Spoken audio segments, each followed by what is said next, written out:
que vous allez bien. On se retrouve aujourd'hui pour le bilan de mes lectures du mois de décembre 2020.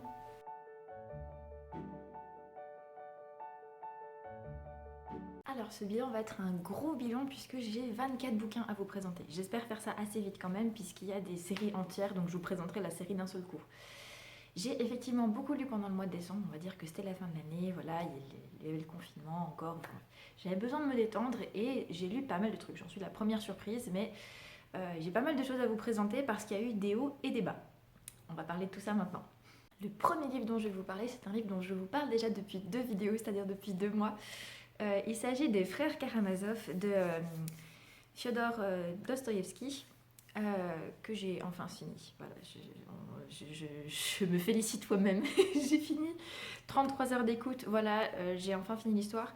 Et j'avoue que si ça a été super agréable à écouter, voilà, de découvrir l'histoire, j'avoue que sur la fin, je me suis un peu demandé où ça finissait, ce que c'était l'intérêt, enfin voilà. C'était un peu long pour moi, il y avait beaucoup de dégressions, beaucoup de choses, mais le fait que voilà, la lecture par Vincent Violette a été vraiment très agréable. Et je pense que c'est ça qui a empêché que je m'ennuie pendant la lecture. C'est que voilà, j'avais envie de savoir qui était le vrai responsable, ce qui allait se passer. Et en fait, il n'y a pas de réelle conclusion, j'ai l'impression. Et ça m'a un petit peu déçue parce que ben, voilà, j'ai l'impression qu'il n'y a pas de réel point final, même s'il y a des jolis messages dedans, enfin qu'il y a beaucoup de réflexions surtout sur un peu la religion, sur d'autres sujets, et que ça a été vraiment une chouette découverte de pouvoir voilà, me plonger dans un auteur russe et de me faire une première idée. Ça a été très intéressant, mais je pense que je vais laisser un petit peu les classiques pendant un petit moment, parce que voilà, pendant 3 mois, j'en ai eu plus que ma dose. Au début du mois, j'ai pris une lecture spirituelle à propos du mariage. J'ai lu Marié et heureux, oui c'est possible, de Marc et Marie-Vonne Pierre, aux éditions de l'Homme Nouveau. Donc là, c'est un livre qu'on nous avait offert pour notre mariage cette année. Et voilà, c'est un petit livre qui regroupe pas mal de choses que nous avons déjà vues en fait sur la communication, sur les langages de l'amour de Gary Chapman par exemple, et qui aborde voilà, d'autres sujets aussi sur comment s'occuper de son couple même quand on a des enfants, voilà, au fil des années, comment ne pas perdre en fait la flamme qu'on a un peu au début et comment s'occuper l'un de l'autre avec le Seigneur. Donc ça a été un livre que j'ai lu je crois en quasiment une journée ou 2 jours et qui se lit très facilement et qui regorge de conseils on va pas dire pas pratiques, mais très réalistes et qui, je pense, peuvent aider beaucoup de couples. En tout cas, nous, pour faire un bon départ dans notre mariage, je trouve que c'est un très, très chouette livre. Donc, je vous le conseille. Après ça, je suis restée dans une lecture qui est un peu à la frontière des 3 types de lectures que je m'accorde habituellement, c'est-à-dire les lectures pour le travail, les lectures spirituelles et les lectures pour me faire plaisir. Il s'agit de Éduque-moi si tu peux de Stéphanie Combe aux éditions Cassard. Donc c'est un livre en fait qui est à l'intersection des trois pôles que je viens de vous dire, parce qu'en fait c'est un livre dans une collection un peu spirituelle qui parle effectivement de la foi, de tout ça, et en même temps qui parle effectivement d'éducation, éduque-moi si tu peux. Et c'est une auteure que j'aime beaucoup, c'est un petit roman, donc voilà, c'était un peu à la frontière des trois, et j'avais déjà lu en fait un livre de cette auteure, de Stéphanie Combe, qui s'appelle Ouf, maman part au couvent, qui était un livre vraiment sur le fait de prendre soin de soi pour éviter le burn-out, même le burn-out à la maison, pardon, je ne sais toujours pas parler. Et voilà, donc j'avais vraiment beaucoup apprécié ce livre et j'étais très contente de pouvoir lire celui-là parce qu'il recoupe pas mal de choses sur l'éducation positive que j'ai déjà pu lire et les voir un petit peu quelque part en situation parce que c'est une tante qui se retrouve à devoir garder ses 4 neveux et nièces pendant une semaine et qui se dit qu'elle va mourir. Et effectivement, les débuts sont très laborieux. Heureusement, elle reçoit de l'aide et de bons conseils, des conseils très judicieux pour réussir à passer tout ça. Et j'ai trouvé ce livre vraiment très frais, très facile à lire. Et j'ai retrouvé beaucoup de choses de ce qu'on peut vivre en fait au quotidien avec des enfants. Donc c'est juste super sympa. Je vous le conseille parce que ça regorge de bonnes idées. Et en plus de ça, il y a des exercices en fait à faire à la fin. Et on a même, moi ce qui m'a surtout intéressé, c'est qu'après on a la bibliographie, donc voilà, sur toutes les références qu'elle a pu avoir, sur des réflexions de foi, sur des réflexions d'éducation. Elle nous met les références après, et ça c'est super chouette pour pouvoir ensuite ricocher sur d'autres ouvrages. J'aime beaucoup. Ensuite, j'ai pioché un livre dans ma pile à lire numérique. J'ai lu Laurent Martin Enquête, tome 1, Tommy de Julie Wallwater, donc en auto-édition. Ça faisait longtemps que j'avais envie de lire ce livre et j'ai pas du tout été déçue. Voilà, j'ai découvert une enquête avec un Laurent très, très attachant, très réaliste. Ça a été vraiment très très chouette à lire dans ce contexte vraiment du Québec, du Canada. avec un patient voilà, qui s'est mis à faire des crises de panique sans raison et qui découvre en fait au fur et à mesure un passé qu'il avait complètement oublié. Et le psychologue qui l'aide en fait va vraiment faire une enquête, il déborde un petit peu de son cadre professionnel pour l'aider en fait à recouvrer ses souvenirs. Et j'avoue qu'en fait je m'attendais pas à un truc aussi, je dirais, pas macabre, mais c'était assez sombre en fait. Même si la narration est très très légère, très très fluide et on sent beaucoup de bienveillance en fait dans la plume de l'auteur. Donc ça a été vraiment très chouette à lire et puis effectivement on sent que le personnage dégage beaucoup d'humanité, beaucoup de bienveillance aussi et ça a été en tout cas super sympa à lire. J'espère pouvoir lire le deuxième bientôt, je crois qu'il s'appelle Philippe. Mais en tout cas je n'en ai pas fini avec le livre de Julie Whitewater et je ne peux que vous les conseiller parce que ça a été une chouette histoire. Je suis pas trop enquête, thriller, tout ça, mais celui-ci reste un peu encore dans la limite de ce que je peux lire et qui m'intéresse bien, donc je peux que vous le conseiller. Après ça, je me suis fait un petit plaisir. J'ai fait une relecture d'une série de mangas que j'avais lue il y a très très très longtemps. Et qui, en fait, je le sais, c'est une série un peu loufoque, un peu bizarre, mais qui me fait extrêmement rire, surtout le tome 1. Il s'agit de Captive Hearts de Matsuri Ino aux éditions Panini Manga. Donc si vous ne connaissez pas, en fait, cet auteur-là, c'est l'auteur de Vampire Knight et de Merupuri, que j'aime beaucoup aussi. C'est son premier manga et en fait c'est très très drôle parce qu'on a en fait Megumi qui est le fils d'un domestique d'une famille riche qui vit dans l'opulence voilà, parce que les propriétaires ne sont jamais revenus d'un voyage en Chine et il vit un peu au crochet de son père qui gère la fortune et un jour en fait l'héritière en question revient, Suzuka, et il découvre en fait que sa famille de domestiques en fait a été maudite par le dragon de la famille de Suzuka et qu'il est obligé, voilà, il est vraiment l'esclave de cette famille, il est vraiment obligé de les servir et en fait quand il croise le regard de Suzuka, ça fait 13 ans qu'il a pas du tout été immunisé contre cette malédiction. Il a des crises de serviteurs, ce qui fait que oh ma maîtresse, oh voilà je vous aime, voilà, c'est assez drôle parce que lui est très orgueilleux à la base et du coup il se retrouve à jouer presque des limaces en fait face à cette fille qui comprend rien du tout et qui est très humble et qui du coup va tomber amoureuse de Megumi et Megumi va tomber amoureux de Suzuka au-delà de la malédiction, mais du coup ils vont, voilà, toute la série est le fait de vivre avec cette malédiction puis de s'en débarrasser et c'est très très drôle, c'est hilarant à lire et moi ça me fait toujours énormément de bien parce que c'est choupinet, les dessins sont chouettes, ce sont pas encore les meilleurs parce que le Matsuri Ino s'est amélioré ensuite avec Merupuri et avec Vampire Knight, mais c'est vraiment une histoire que je prends plaisir à lire et que je peux que vous conseiller si vous connaissez pas parce que si vous aimez les shoujo, c'est topissime. La deuxième lecture spirituelle que j'ai fait au mois de décembre, c'est La profondeur des sexes de Fabrice Adjadj aux éditions Point, en collection Essai. Donc pour une mystique de la chair. Donc c'est en fait l'auteur qui réfléchit sur la sexualité, sur la profondeur de la sexualité, sur ces unions voilà, qu'on a, sur la symbolique, sur le simple fait que c'est pas simplement une union entre un homme et une femme, et que même en fait ça va plus loin, ça va jusqu'à l'enfant, ça va jusqu'à comment ça peut nous élever vers Dieu. Il y a 300 pages de réflexion et pour vous dire j'ai presque eu un coup de cœur, je crois que c'est le meilleur livre, enfin c'est le livre que je préfère de cet auteur. Cette réflexion voilà, assez osée avec des tas de textes en fait, hein, que ça parle de l'Énéide, des textes de l'Antiquité, des cultes, de tout ce qu'il y avait dans l'Antiquité, des mœurs, voilà, je cherchais le mot, des mœurs de l'Antiquité, des mœurs actuelles, des mœurs du Moyen-Âge, enfin, il y a de tout. Il y a des auteurs qui sont cités, de la poésie, des romans, il y a des tas de choses qui sont présentées pour avoir une vraie réflexion sur toute la portée en fait, et toute la profondeur des sexes et de la sexualité. Et je trouve que c'est un livre qu'il faut lire parce que ça libère un peu la pensée là-dessus et je suis très très fan. Voilà, je trouve qu'il a des mots justes et très percutants, il mâche pas ses mots et il reste, je trouve, quand même dans le vrai. Il ose dire les choses et c'est très intéressant. Donc je peux que vous le conseiller parce que c'est vraiment c'est extra, vraiment c'est extra. Ce mois-ci, j'ai lu aussi Un papa pour Noël de Adeline Diaz et Laura Collins aux éditions MXM Bookmark. Alors c'est une petite romance que j'ai beaucoup appréciée en fait, qui retrace l'histoire de Romy et Camille qui ont eu une aventure ensemble et qui a donné un petit Louis qui a maintenant 3 ans. Les deux ne se sont plus jamais vus et en fait Romy vit un petit peu, voilà, elle se retrouve dans un squat et le seul job qu'elle a réussi à dégoter voilà, dans cette période de Noël, c'est de faire le lutin dans un centre commercial que Camille dirige en fait et remet à flot. Voilà, donc il se souvient absolument pas d'elle, voilà, c'était juste pour une nuit, il s'en souvient vraiment pas. Et ils vont se retrouver un peu par un concours de circonstances à cohabiter ensemble. Et elle ne veut absolument pas qu'il sache que c'est le père de son fils.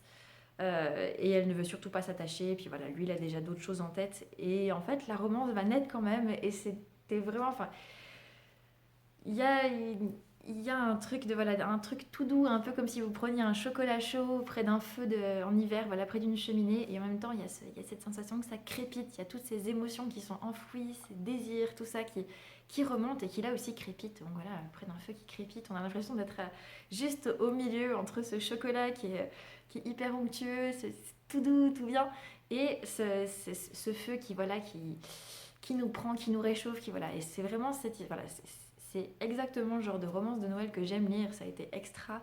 J'aime beaucoup, enfin j'ai été super contente de retrouver la plume de Adeline Diaz et très contente de découvrir aussi celle de Laura Collins, et ça, le mélange des deux est juste, enfin, ça se fond extrêmement bien.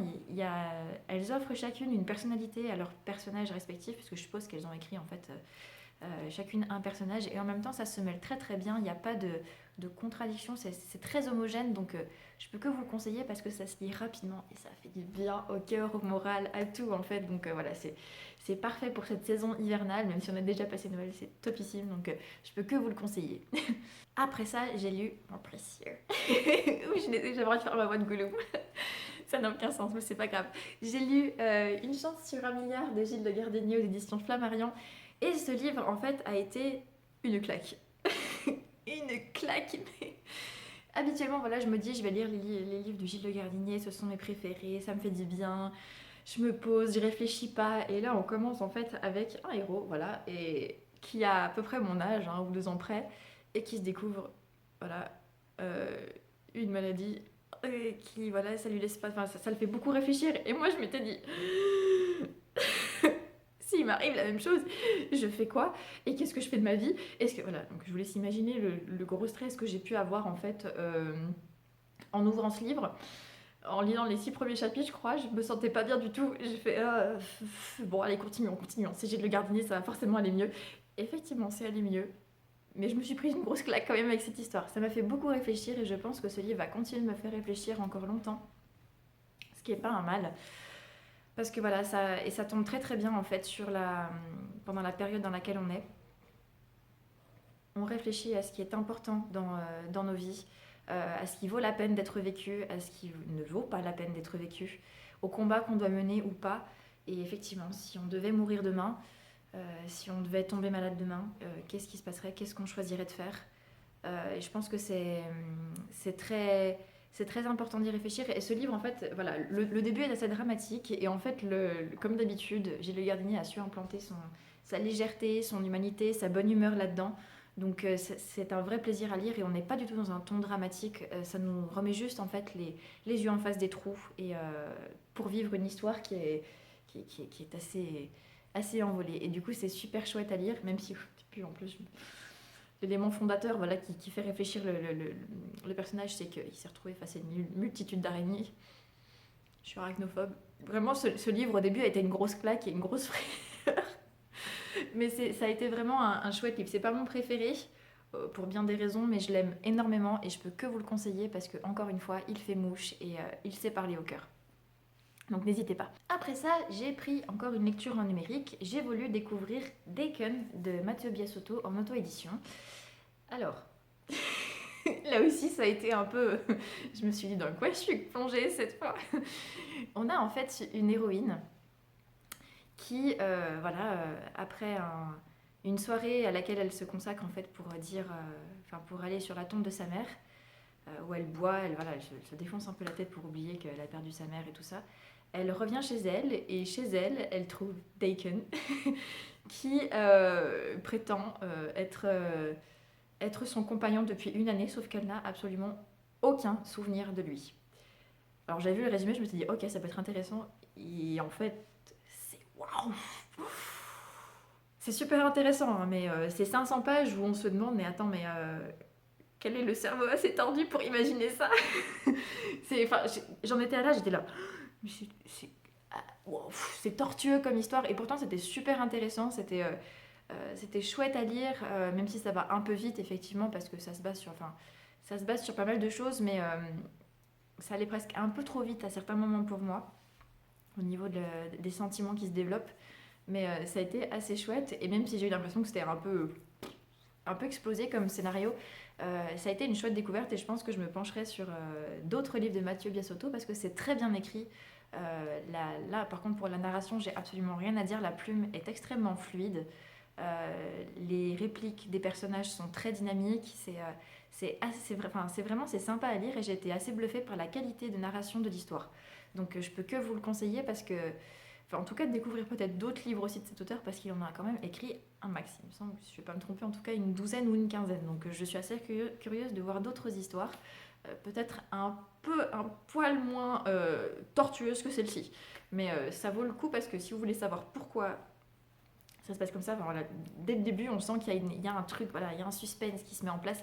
Et ça, pour ça, effectivement, c'est pour ça que j'avais envie de lire jusqu'à la fin et qu'à la fin, je m'étais trouvé d'autres raisons de terminer. Donc voilà, on se prend au jeu à la fois d'un truc suspense et d'un truc romance. Donc je peux que vous le conseiller.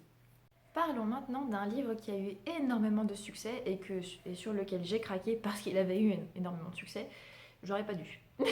Je vais être très claire, j'aurais pas dû craquer dessus parce que c'était pas une lecture pour moi. Ça, je le sais, je le réalise maintenant. Il s'agit de Vampiria tome 1, La Cour des Ténèbres de Victor Dixon. Donc là, c'est l'édition France Loisirs. Ça l'a pas fait. Ça l'a pas fait du tout. Et je crois que je l'ai su dès les premières pages parce qu'en fait, on arrive, voilà, on est à la période, on est 3 siècles, enfin à notre période en fait, mais c'est une uchronie. Donc en fait, dans cette série, le roi Soleil n'est jamais mort. Il s'est transformé en vampire et il règne en fait sur la Vampiria, donc sur la France et d'autres royaumes depuis ce temps. Et voilà, ce sont les vampires qui règnent sur notre monde. Et on se retrouve en fait avec une héroïne qui s'appelle Jeanne. Jeanne, puis Diane. D'abord Jeanne, et en fait qui voilà, voit sa famille décimée en fait en à peine quelques instants parce qu'ils font partie d'une rébellion contre les vampires. Et elle ne le savait pas.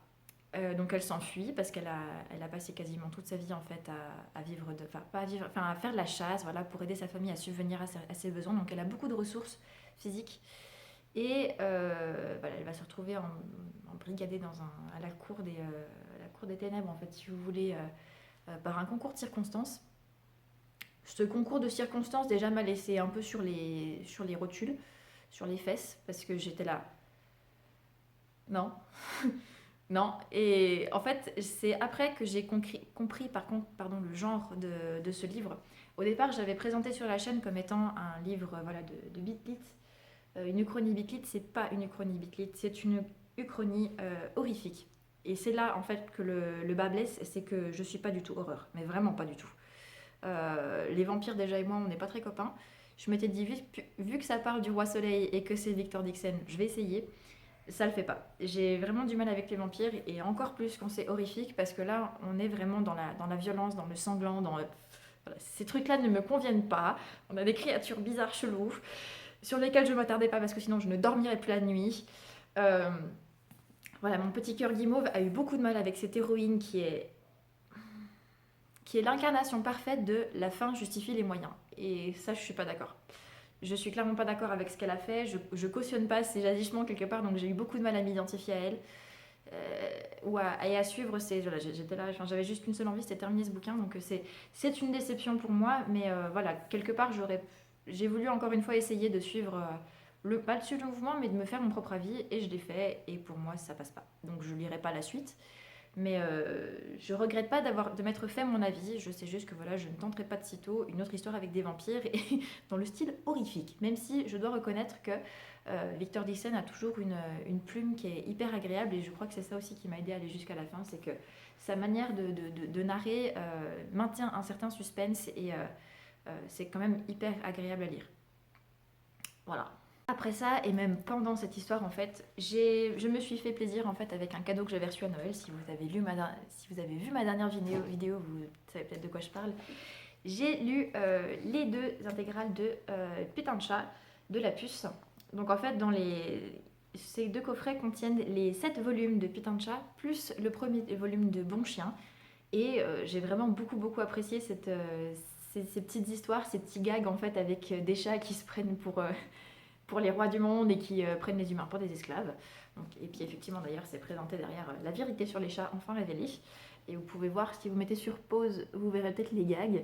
Et clairement en fait j'ai reconnu un peu des chats que j'avais eu ou des chats que j'ai, je pense à Mouchou, dans leur manière d'agir. Et cette interprétation est assez drôle, enfin c'est assez drôle, et je crois que c'est la vulgarité en fait qui les rend drôles aussi. Parce que quand on voit un chat qui traite son maître de bâtard, voilà, je trouve ça assez... C'est tellement cocasse, je trouve que c'est pas mal. Puis c'est effectivement, si on considère que les chats se prennent pour les rois du monde, voilà, ils nous prennent vraiment pour, pour des esclaves, c'était vraiment chouette. Puis les gags sont courts, efficaces. Et je crois que n'importe quel propriétaire de chat ou de personne qui connaît des propriétaires de chats peut se reconnaître ou reconnaître des situations dedans. Donc c'est super sympa. Enfin, j'aime beaucoup. J'ai moins apprécié Bon Chien parce que je suis moins chien. Mais là aussi, comme j'ai déjà eu des chiens quand j'étais plus jeune, je reconnais certains gags et c'est assez fun. Mais clairement, ça marche beaucoup mieux quand c'est Putain de chat pour moi. Donc j'espère qu'il y aura d'autres volumes. Je me procurerai d'autres livres de cet auteur aussi parce que son humour me plaît. Et je risque de les faire passer à mes proches assez régulièrement parce que ça détend et que ça fait vraiment du bien pour décompresser. Dernière lecture entière du mois, il s'agit de Confiné de Aude G. Martin aux éditions de Cherry Publishing. Alors voilà, ça a été une très chouette surprise. Aude a bien voulu, enfin, elle m'a offert son livre en remerciement de certains conseils que j'ai pu lui donner. Et j'ai été tellement contente, enfin déjà tellement étonnée et surprise et enchantée de pouvoir recevoir ce livre et que j'attendais pas vraiment en fait. Et cette couverture est trop mimi, on est d'accord. Et cette histoire, elle est trop mimi avec. Et voilà, enfin, je l'ai lu, ça a été une excellente surprise parce que je m'attendais vraiment à rien. Je me suis juste dit, je vais découvrir voilà, cette histoire qu'elle a publiée. Et ça a été super chouette. On a une blogueuse voilà, voyage qui revient de voyage juste avant le confinement et qui a complètement zappé, enfin qui n'a même pas fait attention que c'était le confinement. Elle revient le 16 mars et puis elle part de chez son rendez-vous Tinder le 17 après-midi. Donc voilà, elle se retrouve en galère, elle n'a pas de logement sur France, donc elle va retourner chez son rendez-vous Tinder et ça va rester pendant 2 mois comme ça. Et ce qui était à la base un rendez-vous Tinder va évoluer en bien plus, en collaboration, en autre chose. Et ça a été une lecture tellement choupinette à lire parce que là aussi, on ressent beaucoup de bienveillance de la part de l'auteur, de la part des personnages qui sont pourtant assez francs du collier. Ils se mentent pas, ils disent des choses assez franco. Et du coup, c'est super intéressant, enfin c'est super chouette à lire. Vraiment, au départ, j'avais peur que ça se passe très vite parce que on va dire que le premier tiers du bouquin se passe sur les 2-3 premiers jours. Et je me suis dit, si la romance se passe sur 10 jours, je pense que je vais avoir un peu un souci avec. Et en fait, pas du tout. L'auteur laisse vraiment le temps aux choses de se mettre en place. Et on a vraiment le contexte d'un auto-entrepreneur enfin, c'est même pas un auto-entrepreneur, c'est un entrepreneur avec une micro-entreprise et qui se retrouve dans la panade et qui se retrouve avec une blogueuse Instagrammeuse de voyage et qui apprend en fait à faire avec elle et qui découvre son métier aussi. Et ça a été, je trouve, super sympa à lire parce qu'on sent que c'est documenté. On sent que l'auteur n'a pas fait semblant. Et voilà, pour un premier roman, je trouve ça très bien construit. C'est un roman court, mais qui n'a pas... Enfin, on n'a pas l'impression qu'il manque des pages. Au contraire, c'est hyper bien. Enfin, tout est documenté. La narration est extraordinairement fluide et pourtant très... Il y a quelque chose de raffiné, de sophistiqué en fait dedans et pourtant très simple, très accessible. Donc je peux que vous le conseiller parce que pour moi, ça a été une super jolie découverte en cette fin d'année. Et enfin, je vais vous parler du livre avec lequel j'ai terminé 2020 et commencé 2021 et qui est, je peux déjà le dire, un coup de cœur. Voilà, c'est un premier tome qui est un coup de cœur. Il s'agit de Cupcakes & Co. Tome 1, Cupcakes & Cocaïne de Fleur Anna. Je ne sais toujours pas l'édition. J'ai tourné ma vidéo hier, je ne sais plus, je vous mettrai le nom ici. Et voilà, en fait, je l'ai emprunté sur Amazon Prime. Et je pensais pas apprécier autant. Je l'avais aperçu il y a quelques mois en fait, avec cette couverture un peu flashy, un petit peu acidulée, qui m'avait bien intriguée. Le résumé aussi m'avait bien intriguée. Puis comme j'avais jamais lu en fait de roman de Fleur Anna, je m'étais dit que c'était l'occasion depuis le temps que je la croise sur les réseaux. Et je m'attendais pas à autant apprécier. Le fait est que, pour vous dire à quel point j'ai apprécié, c'est qu'il y a un deuxième tome qui est sorti et que j'ai fini le premier tome hier matin, 1er janvier, même hier midi, 1er janvier à midi, et que le 1er janvier à 19h, j'achetais le tome 2 parce que j'avais lu un manga entre deux et que je n'arrivais pas à passer à une autre histoire. Il fallait absolument que j'ai la suite. Donc voilà, on a l'histoire de Charlotte qui se fait enlever un beau matin devant sa cupcakerie, c'est difficile à dire en fait, hein, devant sa cupcakerie par un flic et qui veut absolument pas lui expliquer pourquoi il l'enlève et qui va pas la séquestrer, mais qui va, voilà, si en fait il va la séquestrer. Et la balader pendant un petit moment jusqu'à ce qu'il lui explique qu'elle est mêlée, un peu malgré elle, à un trafic de drogue. Voilà, et que elle va pas s'en sortir comme ça, et puis qu'il va. Enfin, il essaie de la protéger, et puis les sentiments vont s'en mêler, et c'est trop bien.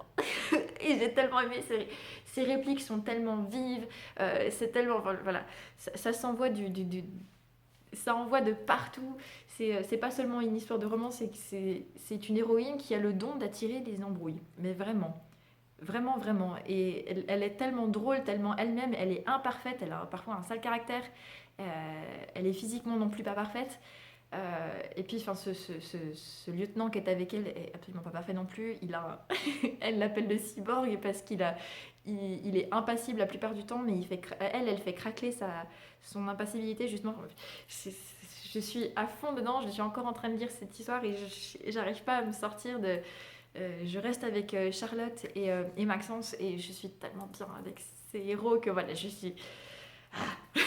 Ce serait bien et je vais être tellement triste quand j'arriverai à la fin du tome 2. Donc voilà. Mais pour vous dire que c'était un coup de cœur et que je suis très contente d'avoir fait cette découverte, cette narration est très très belle aussi, cette histoire est super chouette, un peu décalée, un peu déjantée, voire beaucoup. Mais c'est hyper intéressant et super frais, super. Non, c'est le top et je peux que vous le conseiller. Et voilà, on arrive à la fin de cette vidéo bilan lecture. J'espère qu'elle vous aura plu. C'était un peu moins brouillon que la vidéo book haul, à peu près. Comme vous avez pu le voir, voilà, il y a eu des hauts, des bas, surtout des hauts. De très chouettes lectures en tout cas pendant le mois de décembre. Le mois de janvier du coup a très bien commencé aussi au niveau des lectures. J'espère que c'est le cas pour vous. N'hésitez pas à me dire ce que vous avez pensé de cette vidéo. S'il y a des lectures qui vous font envie, d'autres pas du tout, si vous voulez réagir par rapport à certains commentaires, n'hésitez pas. Je lis toujours vos commentaires avec plaisir, j'essaye d'y répondre.